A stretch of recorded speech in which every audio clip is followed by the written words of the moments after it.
go. You want a response. You're looking for an answer. You're waiting for a fight. There it is. Those are the words of Agit Kabayal as he responds to Lawrence Okolie, which I think this has been the third or fourth time that Lawrence has made a statement in regards to wanting to fight Agit Kabayal. Agit Kabayal is the WBC heavyweight interim champion, okay? And of course, Lawrence Okolie is high on the totem pole. I don't know where he's at. I think he's number one or whatnot. And he is really the very seldom few to talk about that fight or wanting that fight with Agit Kabayal. Now Agit Kabayal has responded. And my counterpunch to that is, let's see. You get what you want. The one credit I give Lawrence Okolie is he's willing to fight. He's called out a fighter that's not really called out. Nobody's talking about Agit Kabayal, really. Let's just be real. Nobody is talking about Agit Kabayal except Lawrence Okolie. So you have to give Lawrence Okolie credit for wanting that fight. Now, let's see, when the response is made, it's up to Lawrence Okolie to put his guys on it, to put things in action because, your mouth can write a check, but can your ass cash it? That's the question. And a fight like that with someone big, tall, massive like Lawrence Okolie, fighting someone that has been proven, in the boxing circles and still undefeated to this day, Agit Kabayal. I think that's a fight that I want to see because one thing is challenging about Agit Kabayal versus Lawrence Okolie. Lawrence Okolie is a guy, he's a sniper, okay? His inside fighting is not really warranted based on his physicality. His physicality is simple. He's tall, he's rangy, he's, oblong at times because his arms are long. So he can't really throw punches in here or like someone with shorter arms. Someone with shorter arms can fight at a close to mid range. He can't do that. He has to catch you from afar. He needs distance.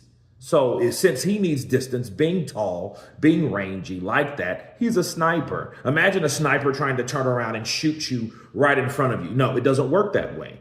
But since he doesn't have that, he's smart enough. A lot of people think that it's cowardice or unexciting to grab or hold or clinch or use his physical size to clinch and to lock up a shorter fighter like Agit Kabayal. But regardless of what you think about it, that's the smartest thing to do. And needless to say, that's exactly what Lawrence Okolie does.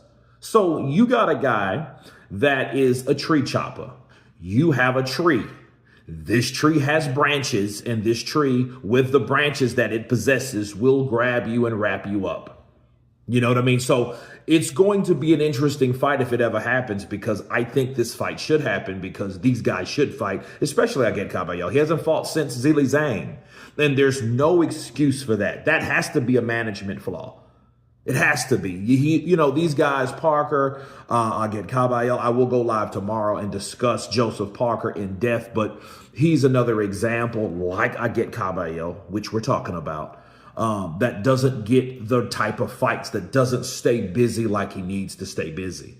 So when you hear someone call you out, I think that's the fight to happen, especially when you're unavoided. And I do feel with wholeheartedness that he's avoided, should I say.